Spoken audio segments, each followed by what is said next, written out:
예, 시청자 여러분 안녕하십니까? 고영신 박사님의 고언직설 코너입니다. 예, 잘 계십니까? 안녕하세요. 예. 고 박사님이 요즘 이 칼럼이 많이 하셔서 그런가요? 본인 유튜브에서요. 예. 그래서 굉장히 이 현실에 대한 공감 능력이 한국 당과는 다르게 날로 이렇게 정말 아주 대단하십니다. 예. 아, 그렇습니까? 예. 어쨌든 저는 황 소장이 멘토 역할을 잘 해줘가지고 유튜브도 팍팍 지금 늘어나고 있고 예. 저도 처음에는 유튜브가 종편에서 나가서 이렇게 토론하는 것하고는 전혀 달라가지고 정말 어색하더라고요. 예. 그래서 시청자 여러분들이 왜 종편하고는 저렇게 많이 다르지 하는 그런 반응들도 있던데 요즘에는 그런 얘기는 싹 들어가서 이제 저도 한 달 조금 넘다 보니까 이제 좀 익숙해졌어요. 예, 그만큼 이제 여러 가지 컨텐츠 능력도 계시고 하니까 자리를 잡아가시는 것 같습니다. 자, 지금 보면 여론조사 얼마 전에 리얼미터가 이미선 헌법재판관에 대해서 입장을 여론조사인 걸 밝혔죠. 처음에는 부정적인 게 훨씬 많다가 이제 문항을 바꿔가 문재인이라는 이름을 두 번 넣으면서 문재인 대통령이 이미선 헌법재판관을 임명하는 데 대해 어떻게 생각하십니까? 하니까 44대 43 이래가 거의 가부가 똑같이 나왔어요. 그래서 지금 이제 그 부분이 여론 조작이다. 이래서 이제 기성의 언론조차도 그런 부분을 굉장히 지금 비판을 하고 나섰습니다. 자, 그런데 지금 미디어 세상에서는 국민이 과연 현 정권을 얼마나 지지하는지 선거 결과가 어떻게 될지 개별적으로는 돌아가는 걸 파악할 수 없지 않습니까? 그러면 결국 언론이 평을 하는데 언론은 평을 할 뿐이지 여론조사를 하는 게 아니니까. 그래서 이제 여론조사라는 걸 통해서 흐름이 어떻게 흘러가나 이런 걸 보고 또 그 여론조사의 긍정적인 면이라는 거는 그걸 보면서 권력이나 또 야당이나 이런 사람들이 입장을 국민의 의지에 따라 수정해 가라 이런 의미로 여론조사하는 거 아니겠습니까? 근데 요즘에 보면 여론조사 회사들이 사실상 여론을 만들어 갖고 끌고 가는 느낌. 자, 좀 올리겠네 싶으면 한 2주 뒤에 미북 정상회담이 있다. 또 한미 정상회담이 있다 하면 올리겠네 싶으면 또 올려요. 그래가지고 결과가 안 좋았어. 생각과 180도 다르게 나왔는데 그러면 확 올린 거를 회담한다고 한 7, 8%를 올리면 10%를 올리면 회담이 잘 안 됐으면 그 이하로 내려가야 되는데 그래도 또 내려올 때는 1, 2% 하면서 또 끌고 가거나 오히려 또 회담을 해서 올랐다고 또 올리고 이렇게 해요. 그리고 하나가 올리면 이 사람들이 짜고 하듯이 또 니는 저끼리 모여가 밤에 술아 소주 한잔 하면서 니는 이번 주에 몇 프로 나가나 그럼 나는 몇 프로로 할게 이러는 듯한 느낌을 이 국민들한테 주고 있어요. 그래서 이제 급기야 오늘 아침에 보면 노컷 뉴스인가에 보면 문재인이 40% 후반에 박스권에 이제 여론이 고착이 됐다. 이렇게 이야기를 하고 있거든요. 자, 그래서 가끔 보면 진짜로 해서 그래 나왔는지 모르지만 확 떨어지게 한 데는 놀래가지고 그 다음에 또 몇 사람이 끌고 가는데 그냥 억지로 맞춰버리고 해설까지도 갖다 붙여요. 그래서 지금 이런 여론조사에 지금 배가 심각해지고 있다고 보는데 이 좀 어떻게 생각하십니까? 우리가 이 여론조사 기관의 그런 여론 결과, 조사 결과를 적정하게 이렇게 조정하는 것을 전문 용어로 우리 사회에서는 마사지 한다고 그러지 않습니까? 손을 좀 본다. 손을 적당히 봐가지고 마사지 한다. 그러니까 지난번 리얼미터도 이미선 후보자가 헌재 재판관으로 적당하느냐, 찬성하느냐, 반대하느냐 이렇게 처음에 조사를 했으면 그 다음에도 동일한 질문을 해야 그게 비교가 되는 건데 그 다음 두 번째 질문에는 문재인 대통령을 두 번이나 넣으면서 그러니까 친문 세력들은 거기에 결집할 수 있도록 또 그리고 대통령이 임명하는 거는 당연한 거 아닙니까? 그렇게 당연한 것처럼 이렇게 문항을 바꾸니까 그러니까 비등비등하게 나온 거예요. 그러니까 지금 여론조사라는 것이 정말 객관성, 공정성을 기해야 그게 여론조사로서 효능이 있는데 지금 여론조사 이러한 결과가 실제로 우리가 느끼는 피부로 느끼는 것하고 다른 것은 어제 오늘의 이야기도 아닙니다. 과거에도 그랬잖아요. 얼마 전까지도 제가 이 정치 논평하면서 딱 한 번 틀려본 게 새누리당이 전에 지난 20대 총선 때 다 160석 180석 나온다고 그랬어요. 저는 이렇게 아무리 봐도 그렇게는 아닌데 다 여론조사 기관마다 다 과반은 당연히 넘는 것이고 그때 뭐 김무성 대표가는 뭐 180석인가 나온다 해갖고 또 뭐 어쩌고 저쩌고까지 됐는데 여론조사 기관이 150석 이상 넘는 걸로 다 나와가지고 야 나는 그렇게는 안 되는데 해서 결국은 내가 여론조사 기관에 따라가서 150석이 넘을 걸로 이렇게 생각을 했는데 결과는 완전히 틀려버린 거 아닙니까? 120 몇 석 나왔어요. 121석인가 있어요. 예. 그래서 하나는 여론조사 기관의 그런 능력이 너무 천차만별입니다. 그러니까 뭐 우리나라에서 정말 여론조사의 기법이라든가 표본수 이런 것들을 정확하게 계산해내고 정확하게 표본 추출을 하고 이런 능력을 가진 회사는 저는 한두 개라고 봅니다.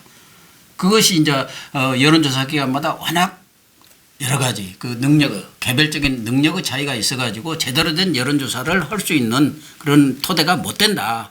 아직은 미국이라든가 미국의 갤럽이라든가 이런 그 여론조사 기관처럼 여론조사에 대한 이론적인 또 기법적인 그런 능력을 갖는 회사가 별로 없다는 거 하나고 또 여론조사 기관들이 영세하다 보니까 정부라든가 이런 데서 주는 그 조사 그게 많습니다. 그게 큰 수익원이에요. 언론사도 마찬가지 아닙니까? 예. 언론사의 상당 부분의 수익은 예. 정부에서 나오는 광고들이 많아요. 예, 많죠. 그걸 이제 한국언론진흥재단에서 일괄해서 이렇게 배분을 나눠주네요. 해줘. 그러니까 거기 눈치를 안 볼 수가 없어요. 그 광고를 따와야 하니까. 예. 예, 거기에 따라서 이렇게 배분을 해주니까 밑보이면 이렇게 빼버리는데요. 그래서 그런 측면이 하나 있고 그런 두 가지 측면. 하나는 자체적인 역량이 떨어진다는 거. 예. 두 번째는 정부한테 기본적으로 손을 내미는 그런 아쉬운 부분이 있다는 거. 또 하나는 이 정부에서 과거 정부부터 똑같아요. 각 정권들이 이런 지지율 이런 부분에 대해서 상당히 민감하기 때문에 여론조사 뭐 협의회가 있는지는 모르겠지만 아마 지금은 이제 국정원이 관여를 하는지는 모르겠어요. 과거 같으면은 그런 권력기관에서 각 여론조사 회사들을 담당하는 사람들이 다 있습니다. 그 사람들이 이제 가서 마사지를 하는 것이죠. 야, 좀 알아서 좀 해봐. 적당하니. 뭐 해가지고 하다 보니까 국민들이 느끼는 체감하고 실제 나온 여론조사하고 다 다른 거예요. 그래서 선거 결과도 마찬가지고 맞춰본 적이 없다니까요. 예. 요즘도 마찬가지 아닙니까? 내 주변에서도 그래요.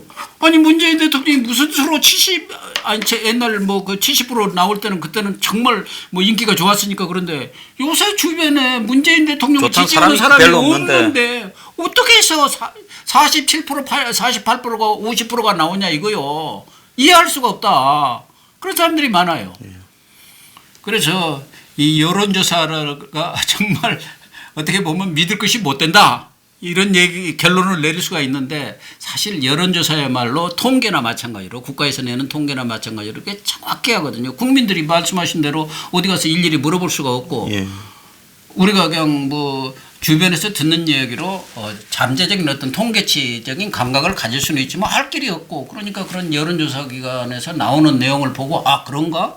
아직도 문재인 대통령에 대한 지지도가 높구나. 그러면은 또 밴드웨건 현상이라는 게 있지 않습니까? 예. 누가 그렇게 좋다고 하면 또 그래요 하고 따라가는 거고요. 그래서 권력이라든가 정부 입장에서는 여론조사를 어떻게든지 자기들한테 유리하게 예. 이렇게 하려는 그런 어떤 요인이랄까 그런 욕구가 생길 수밖에 없고 그래서 그 여론조사 회사들에 대해서 아마 제가 모르기는 몰라도 엄청난 로비들이 들어갈 겁니다. 그래서 한국에 보면 여론조사가 제가 볼 때 크게 한국의 이 대통령을 3번을 바꿨다. 네. 그래서 첫 번째는 2002년에 예. 정몽준 이렇게 노무현이 예. 두 사람이 단일화를 했잖아요. 예. 그래서 그때 보면 물론 정몽준이 살짝 꺾이기는 했지만 노무현 전 대통령보다 훨씬 높았어요. 그러니까요. 그런데- 정몽준이는 당연히 정몽준 그 당시 의원이었죠. 예. 뭐 이길 걸로 생각했던 거 아닙니까? 그러고 그랬는데 이제 결과를 보니까 3개 중에 하나는 이렇게 유의미한 차이가 나서 무효가 되고 여론조사 3개를 했는데 2개에서 이제 이겼다. 이렇게 한 개는 뭐 거의 의미가 없고 그래서 한 군데서 이제 결정적으로 이겼는데 그랬는데 그때 보면 불과 사람 숫자 한 40명 안팎의 수치가 예. 그러니까 노무현을 정몽준한테 이기게 만들었거든요. 그래서 노무현이 정몽준한테 이겨서 대통령이 된 거 아닙니까? 반대로 정몽준이 이겼으면 정몽준이 됐겠죠.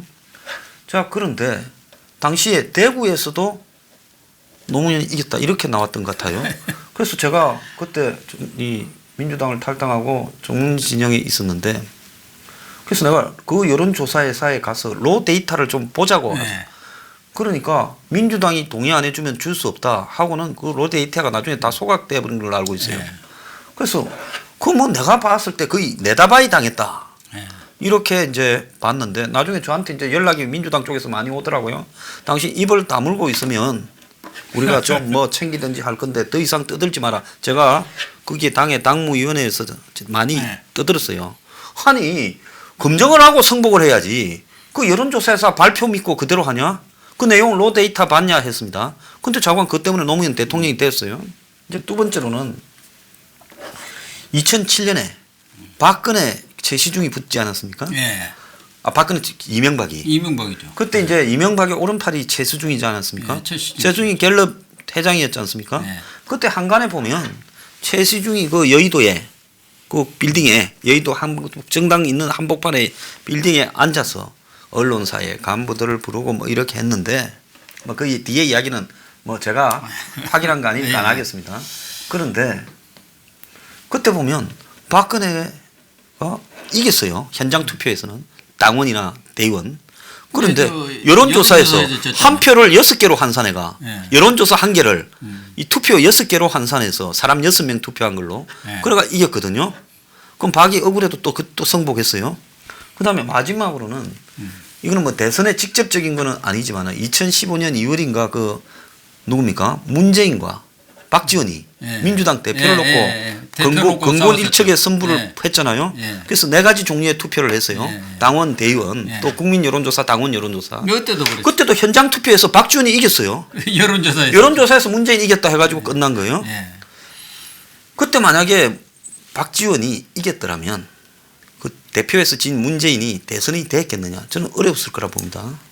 턱도 없는 상황이었죠. 그렇게 되면은. 그렇게 되면요. 자, 그렇게 보면 여론조사 회사가 한국의 대통령을 3번이나 결정을 했어요. 그래서 이거 이제 앞으로 나눠놓으면 이제 할 때마다 이런 일이 벌어져서 여론조사 회사들 장난이나 소나기에 국민의 선택이 왜곡돼 버리는 이런 일이 발생할 수 있지 않겠습니까? 지금도 그래 왔고 사실은 이런 여론조사의 경우는 미국에서도 이런 사례들이 뭐 종종 이렇게 연구 결과에 보면 나오는데 어쨌든 이 여론조사가 갖고 있는 힘이라는 게 지금 막강하지 않습니까? 예, 막강하죠. 아까도 얘기했지만 밴드웨건 효과가 있거든요. 누가 이긴다더라 하면은 사람들은 아무래도 그 당선되지 않을 사람을 찍지 않고 이기는 쪽으로 이렇게 붙게 되어 있어요. 사표 방지 심리가 있죠. 이 여론조사 결과라는 게 아주 중요한 역할을 하는데 이 여론조사는 특히 뭐 이 정치권에서 하는 여론조사라는 것은 사실은 거의 정치적 결정으로 여론조사 결과가 나오는 게가 너무 많아요.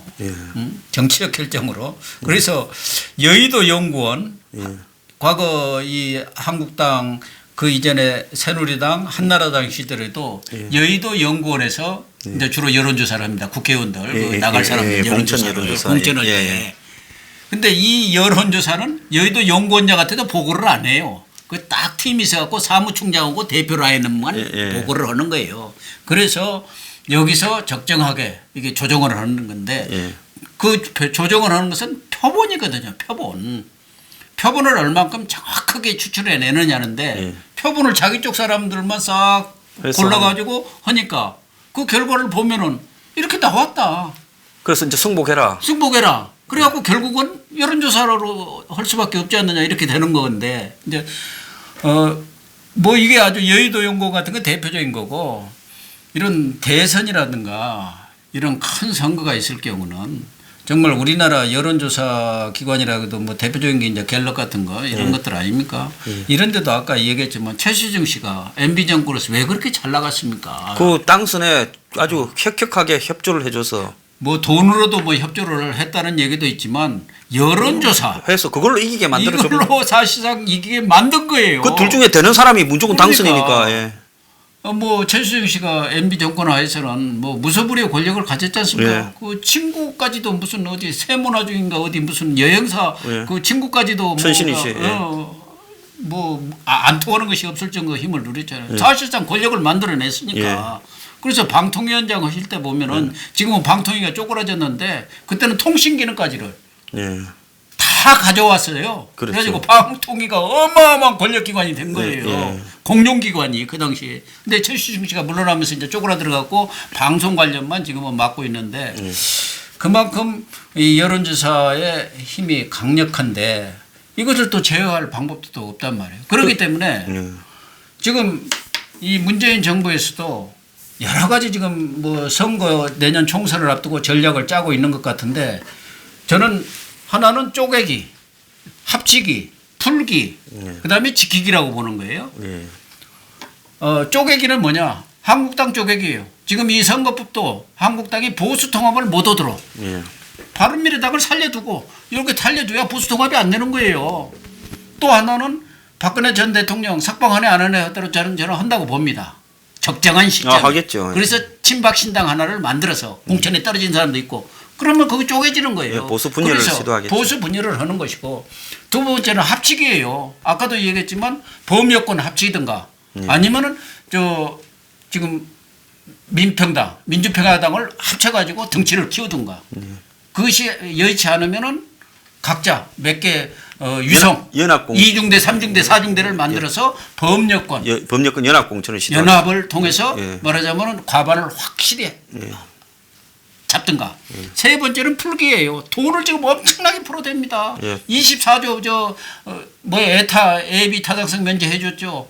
또 SOC 생활 SOC라 해가지고 54조인가 54조 있죠. 지방 돌아다니면서 지방 협의하면서 내년에도 124조인가 얼마인가를 또 내일 또 무슨 추경을 갖다가 무슨 6조 몇천억을 뭐 한다고. 그것도 다 뭐 철도 도로 놓고 그런 거예요. 사실은 뭐 미세먼지 산불 그런 재해 대책으로 하라는 게 추경인데 그것은 명목상 좁게 하고 나머지는 다 그런 데 쓰는 거예요.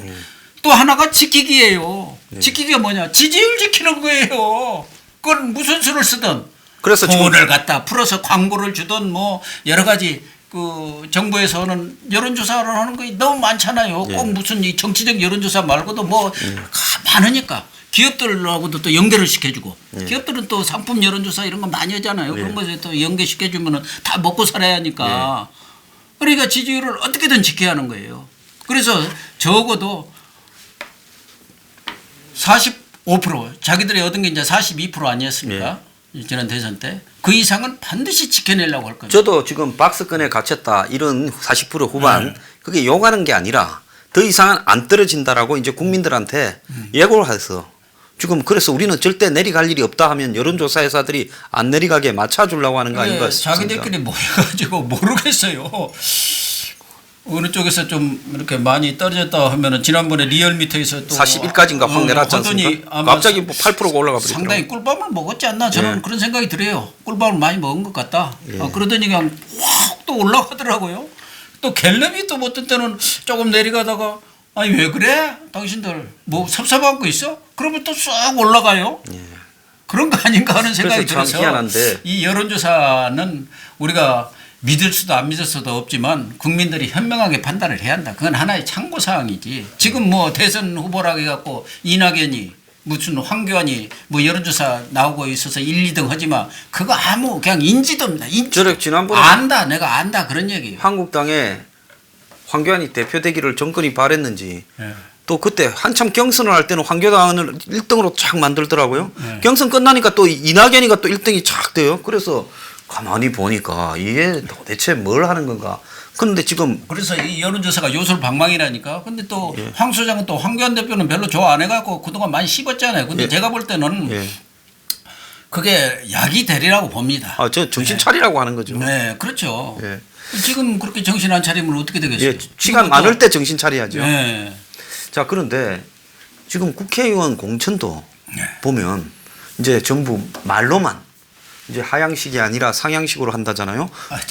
다 경선한다고 지금 만들어 놨어요. 예. 그런데 문제는 뭔가 하면 경선에서 투표는 일부고 그 몇 명 하겠습니까? 바쁜데. 그러면서 거기에 여론조사를 반영해서 또 어떤 데는 막 경선 안 하고 여론조사만으로 또 끝내기도 하고. 그래서 국회의원도 여론조사를 갖고 해요. 그러니까 국회의원 공천할 때 보면 여론조사 회사들이 거의 막 완전히 노다지를 노다지죠. 노다지를 예. 보는데 문제는 뭔가 하면 아니 그것은 무슨 지금 대통령 지지율도 고무줄처럼 늘렸다 줄였다는데 국회의원 경선을 할 때 돈이 많고 좀 유력하고 끈이 있는 사람이 있고 여론조사에서 권리당은 50%, 여론조사 50%예요. 예, 예. 그런데 만약에 어떤 사람은 진짜 열의만 있고 사람이 좋아가 끊어놓고 여론조사는 공정하겠지 생각하면 이제 여론조사에서 끝내버리지 않겠습니까? 그래서 이게 결국은 대통령도 여론조사 회사가 국회의원도 여론조사 회사가 이런데 이 사회적인 책임에 비해서 여론조사 회사를 검증하는 기관이 아무데도 없다라는 게 이게 말이 그게 됩니까? 문제예요. 미국 경우도 여론조사가 엄청나게 중요하지 않습니까? 거기에 따라서 예. 그냥 후보들도 사퇴하고 여론조사에서 안 나오면 사퇴하지 않습니까? 예. 그럴 정도로 중요한데 말씀하신 대로 미국 같은 데는 또 권위 있는 여론조사 기관들이 있습니다. 예, 표본도 많죠. 예, 정확하니 추출하고 표본도 아무렇게나 하면 안 돼요. 예. 지역별로, 연령별로, 학력별로 다 남녀별로 이렇게 제대로 된 그 비율에 따라서 그게 정확하니 비율에 따라서 표본을 추출해요. 거기서 해야 그게 제대로 된 여론조사인데 우리는 대충 자기들이 좀 풀로 만들어 놓습니다. 쉬운 사람들 이렇게 전화 오면 바로 받는 잘 사람. 받는 사람들. 그런 것은 여론조사가 아니에요. 그냥 엉터리 조사예요. 그런데 지금 뭐 여론조사로 나오고 공천 얘기도 나왔지만 저는 지금 민주당은 곡소리 곧 날이라고 봅니다. 예. 이해찬 대표는 7선이고 이제 나이도 있으시다 해갖고 이제 자기는 출마 안 예, 한다겠습니까? 출마한다 프리해요. 예, 예. 그러니까 나 이상 되는 사람 나이도 나보다 많은 사람은 이제 다 그만 물러가라. 가라. 예. 근데 거기가 지금 누가 지금 투입이 되고 있습니까? 청와대 핵심들이 가고 있잖아요. 양정철. 그 자리에, 예. 그다음에 백원우 민정비서관 하던 또 이철이라고 이제 또 초선 의원이지만 좀 뭐 전략가라고 하는 비례대표, 친구 있죠. 예. 또 임종석이는 뭐 이제 거기 이제 좌장로로도 하겠죠. 예, 예. 결국은 양정철, 백원우 이 사람들이 거기 민주연구원 원장 부원장을 맡는데 그래서 거기에도 여론조사겠죠, 이제. 그죠? 거기도 이제 여론조사 기능을 거기 하겠죠. 가져온다는 거 아닙니까? 예. 그리고 연구원도 밖에 있는데 이제 당사로 들어가고 예. 결국은 여기서 예. 제가 볼 때는 4선 이상은 싹 거의 뭐 한두 사람 정도 남겨놓고 싹 물갈이 하면서 말하자면 인적 쇄신을 이렇게 했다 우리가. 겉은 새로운 인적 사람들로. 적지 속으로는 이제 완전히 신친문. 신친문으로 완전히 바꾸는 것이죠. 지금 예. 비주류가 일부가 이제 대부분의 예. 그 다스러운 4, 5, 6선들이 다 비주류예요. 비주류죠. 친문은 거의 없습니다. 자존심도 있고 예. 그러니까 이 사람들을 싹 쓸어버리고 예. 명분은 좋죠. 이 인적 쇄신을 이렇게 우리는 확실히 국민 앞에 물갈이 해서 철저하게 불가리 했다. 갖고 예. 국민들의 선택을 받겠다 하기 때문에 제가 볼 때는 4, 5, 6 이렇게 다선 의원 하신 분들이라든가 당대표 뭐 의장단 하신 분들은 빨리 마음을 비우는 게 그나마 속을 좀 덜 썩이지 않겠나 하는 생각이 듭니다. 내년에 총선에 출마하시는 예비 후보자들이나 그래서 출마 후보자들한테 예, 말씀하세요. 박영선이나 진영 같은 분들이 아주 약삭 빠른 거예요. 장관 하나 챙기고 빨리 장관 챙기고 경우에 따라서 내가 어디 시장도 좀 한번 예, 해보겠다. 그 다음을 하고는 기약하자고 경력상 딱 물러나 버린 거예요. 어차피 쫓겨나니 장관 챙기고 그 다음을 기약하자 그래 된 거죠. 그렇죠. 그래서 누구요? 문체부 장관 관련한 분 그랬다 주저앉은 분이 있었잖아요. 그 운동권 예. 이 누구예요? 그분도 그렇게 보니까 영 사선이 되니까 안 되겠거든. 그러니까 예. 갈라겠는데 당신은 여기 일이 좀 더 할 일이 있다고 해갖고 주저앉았죠. 그건 그거 주기도 싫었겠죠. 자, 근데 여기서 이제 중요한 거는 내년에 총선에 출마하는 분들이요. 틀림없이 또 여론조사 하자 할 겁니다. 그러면 여론조사 하자 하면 당에서 공천 주고 싶은 사람이 왜 됐는가 하는 명분을 충족하기 위해서 만들어지는 거지. 그게 진짜로 그 지역 구민들을 위한 여론조사인가 그리고 검증할 방법이 있는가 불가능해요. 예, 불가능합니다. 예. 그렇기 때문에 결국은 지금 여론조사가 이 뭡니까? 상향식이라고 해놓고는 밑에서 자율적으로 결정한 걸 해놓고는 결국은 청와대 앉아서 정하고 또 당 지도부가 정하고 이런 거 아니겠습니까? 네.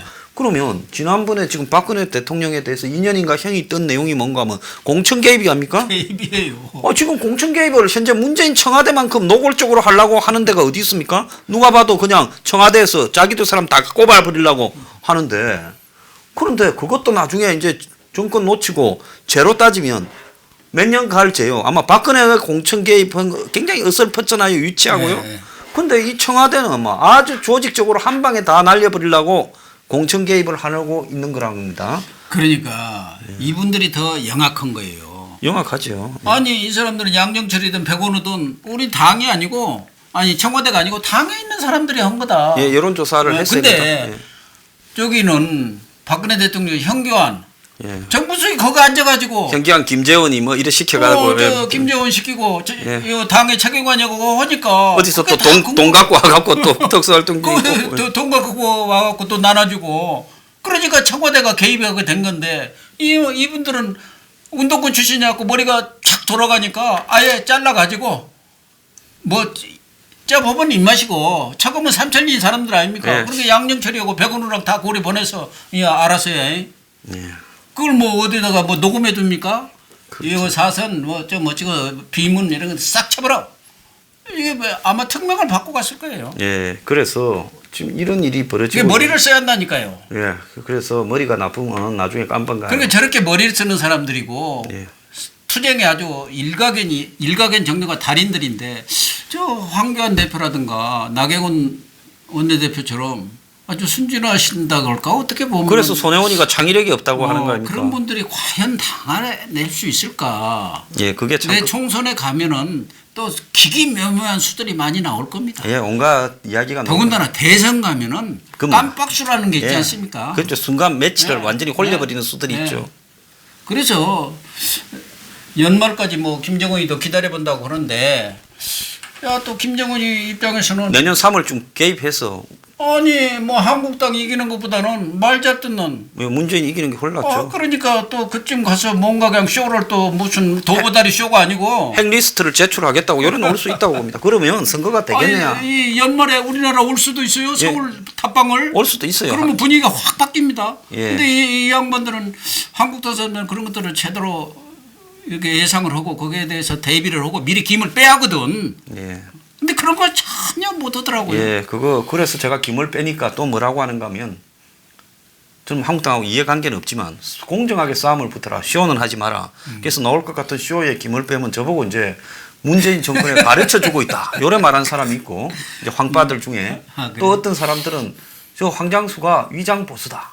뭐 또 그렇게 말도 해요. 예. 근데 참 애교라고 보고요. 그 다음에 또 웃기는 거는 저도 지금 요새 우리는 뭐 거의 그런 분은 없던데 가끔 당신 전에 진보인 것 같은데 왜 갑자기 그래? 그래서 나는 진보도 보수도 아니고 그냥 언론인으로서 시시비비를 가리는 거다. 예. 박근혜 정권 때는 때가 또 얼마나 비판도 박근혜 하고 정부를 했어요. 비판을 예. 많이 했어. 우병우, 민정수석 다 무서워갖고 그 비판도 못 오고 소리도 못 칠 때 나 혼자 질렀어요.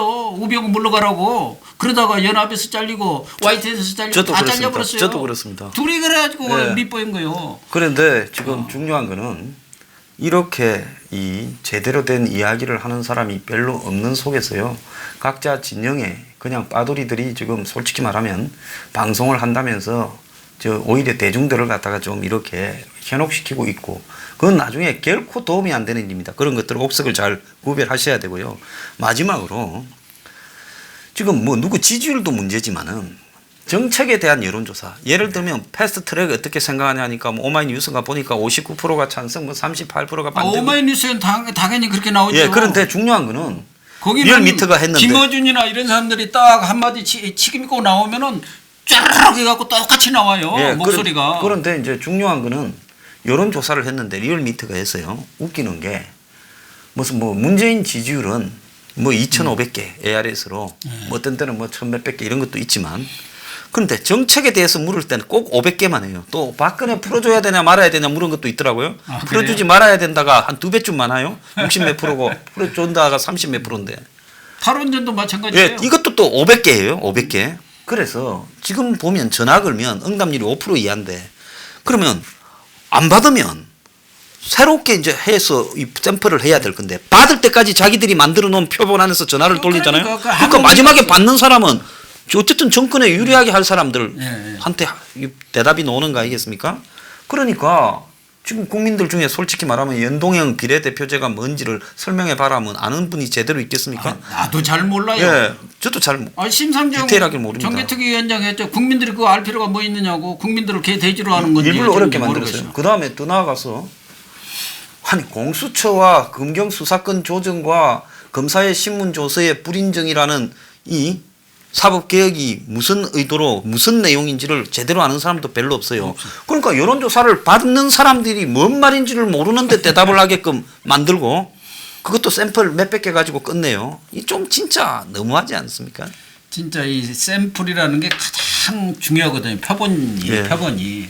그래서 미국이라든가 제대로 된 여론조사 기관들을 보면은 예를 들면은 그 동일한 조건에 있는 사람이 안 받으면 그런 동일한 조건이 있는 사람한테 계속 전화를 합니다. 동일한 조건에. 예. 예를 들면 20대 남성 시골 출신의 무슨 고등학교 졸업자다 하면 예. 그 사람한테만 해야 해요. 예, 끝까지 그래야 그렇죠. 정확하게 나오는 예, 거예요. 대체가 되는 거죠. 그렇죠? 예, 대체 임무를 하는데 우리는 이 사람 안 받으면 이건 치워버리고 자기들이 만들어놓은 풀이 있습니다. 예, 그 안에 그 안에서 해가지고 또 대부분 다 알아요. 아, 저 사람 이거 반대? 뭐 이렇게 하니까. 하도 뭐 매주 이제 수십 번씩 하니까 다 알죠. 그래가지고 그 성향까지 알아갖고 이제 그때 그런 게 맞춰가지고 그 여론조사를 하는 것 같아요. 요새 조금 바람이 쎄한데 그러면 이제 좋은 사람들한테 해서. 저는 우리 저 만들어내고. 언론도 알고 여론조사의 본질을 아는 그리고 또 공정한 고영신 박사님 같은 분이 다음 정권에는 여론조사에 대한 검증기관이 반드시 만들어져서 여론조사가 여론조사에 들어가기 전에 문항 검증, 그 다음에 또 여론조사가 가지고 있는 표본과 샘플에 대한 검증, 또 그걸 갖다가 언론에 발표할 때 해설에 대한 검증까지 검증을 해서 이걸 어기면 이거는 거의 정치 방해죄에 해당해서 그럼요. 엄중 처벌을 하고 그래서 여론조사 부분을 갖다가 지금 통제받도록 해야지 저렇게 통제받지 않는 여론조사를 무분별하게 나눠서는 이 민주주의가 왜곡된다고 봅니다. 그러니까 여론조사로 해서 왜곡이 되고 김경수처럼 댓글을 조작해갖고 왜곡이 돼요. 예, 여러 가지- 민주주의를 완전히 파괴하는 거라니까요. 이게. 예. 그래서 진짜 뭐 댓글 조작이나 이런 것은 이제 범죄 행위로 해갖고 예. 그것도 들켰으니까 그렇지. 그렇지 안 들키는 게 않으면은 대부분이겠죠. 그때도 특검 안 했으면 그나마 나왔겠습니까? 그죠? 나왔겠어요. 김성태 예. 의원이 뭐 여러 가지 뭐 비평도 많이 받지만 그래도 단시간에 해갖고 그거 만들어낸 예, 거예요. 예. 또 하나 여론조사는 정말 민의를 왜곡할 수 있는 충분한 개연성이 있기 때문에 그런 여론조사의 타당성이라든가 이런 거 적합성 뭐 이런 걸 정말 조사를 해야 하고 또 여론조사 기관이 공정성을 유지할 수 있도록 감시 감독을 철저히 해야 합니다. 그런데 언론사들이 대개 이제 여론조사를 의뢰해서 의뢰해서 하거든요. 하죠. 예. 저도 이제 언론사에 있을 때 정치부장이랑 할 때 이제 뭐 몇 개 여론조사 기관한테 의뢰했는데 우선 언론사들이 지금 돈이 없어요. 대개 이제 언론사들이 해서 발표가 되는데 돈이 없으니까 가급적이면 돈 안 드는 싼데. 싼 데로 오게 돼요. 싼 데로. 그렇겠죠. 그래가지고 제가 할 때도 그 좀 정확히 해주소.